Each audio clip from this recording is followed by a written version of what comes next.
Apakah kalian pernah membayangkan seperti apa rasanya menyaksikan legenda hidup akhirnya menutup lembaran sejarahnya?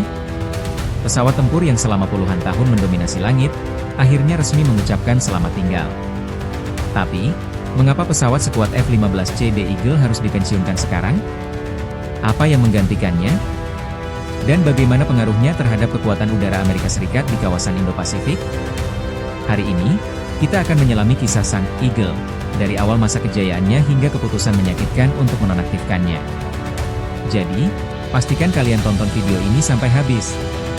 Jangan lupa untuk klik like, share, dan subscribe agar kalian gak ketinggalan info militer dan teknologi pertahanan terkini.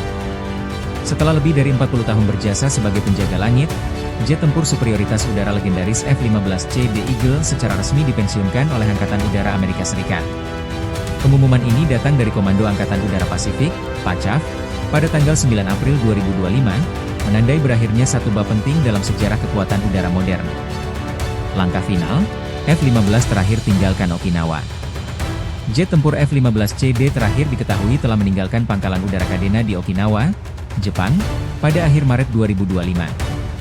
Dengan ini, pangkalan yang selama puluhan tahun menjadi rumah bagi dua skadron tempur F-15, yakni Skadron Tempur ke-44 dan ke-67, resmi mengakhiri pengabdian mereka terhadap armada Eagle. Keputusan ini sejatinya bukan tanpa tanda-tanda. Sejak November 2022, telah disampaikan bahwa jet-jet tempur F-15 di Kadena akan secara bertahap ditarik dari operasional, terutama karena faktor usia pesawat yang telah melewati masa pakainya serta meningkatnya beban pemeliharaan dan isu kelaikan udara. Tonggak sejarah F-15C/D. Untuk memahami dampak besar dari keputusan ini, kita harus menoleh sejenak ke masa lalu. F-15C dan F-15D dikembangkan pada era 1970-an oleh S1MC High Pronunciation Donald Douglas, perusahaan yang kelak bergabung dengan Boeing. Versi ini merupakan pengembangan dari seri F-15AB yang sebelumnya telah terbukti efektif di berbagai operasi. Sejak memasuki layanan aktif pada tahun 1979, F-15CD menjadi tulang punggung pertahanan udara Amerika. Salah satu keunggulan utamanya adalah kemampuan manuver superior dan sistem radar canggih yang mampu mendeteksi serta menetralisir ancaman sebelum musuh sempat melakukan serangan balasan.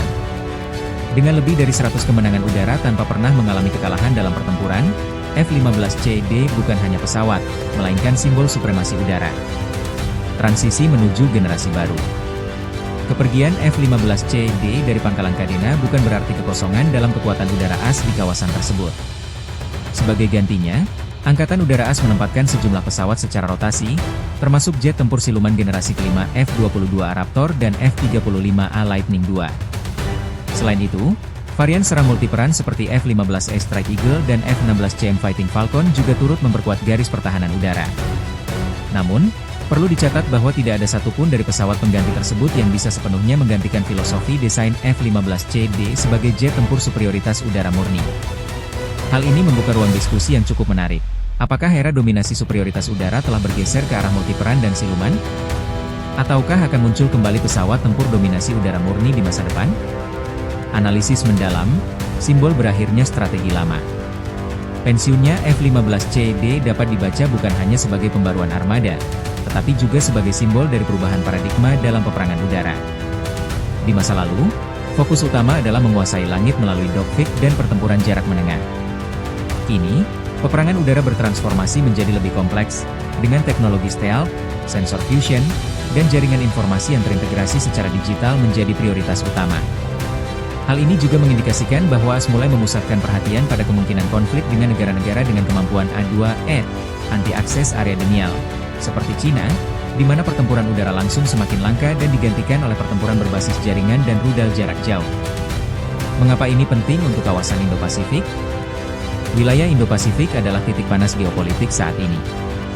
Ketegangan di Laut Cina Selatan, isu Taiwan, serta dinamika kekuatan militer di kawasan membuat keberadaan kekuatan udara Amerika di wilayah ini menjadi sangat strategis. F-15CD selama ini berperan sebagai simbol kekuatan dan deterrent force di wilayah tersebut. Kehadirannya di Kadena bukan sekadar penempatan teknis, tetapi juga pesan politik bahwa Amerika siap mempertahankan sekutunya dan kepentingannya di Asia Timur. Dengan dipensiunkannya F-15CD, maka tanggung jawab ini kini sepenuhnya dialihkan ke pesawat-pesawat generasi baru. Pertanyaannya, apakah mereka akan mampu mengisi kekosongan warisan yang ditinggalkan oleh sang Eagle? Kesimpulan, F-15C The Eagle bukan hanya sekadar mesin perang. Ia adalah simbol dominasi, teknologi, dan dedikasi Angkatan Udara AS terhadap misi mempertahankan langit dari segala ancaman. Meskipun kini ia telah memasuki masa pensiun, warisannya akan terus hidup dalam sejarah militer udara dunia. Apakah langkah ini merupakan lompatan maju atau justru meninggalkan celah dalam struktur kekuatan udara AS? Hanya waktu dan konflik masa depan yang bisa menjawabnya. Kalau menurut kalian, apakah F-15CD seharusnya tetap dipertahankan dengan modernisasi? Atau memang sudah saatnya generasi baru mengambil alih panggung? Tulis pendapat kalian di kolom komentar ya. Jangan lupa klik like, share, dan subscribe untuk dukung channel ini terus berkembang dan menghadirkan konten militer dan teknologi pertahanan yang informatif dan menarik. Terima kasih sudah menonton. Temukan video menarik lainnya di playlist channel kami.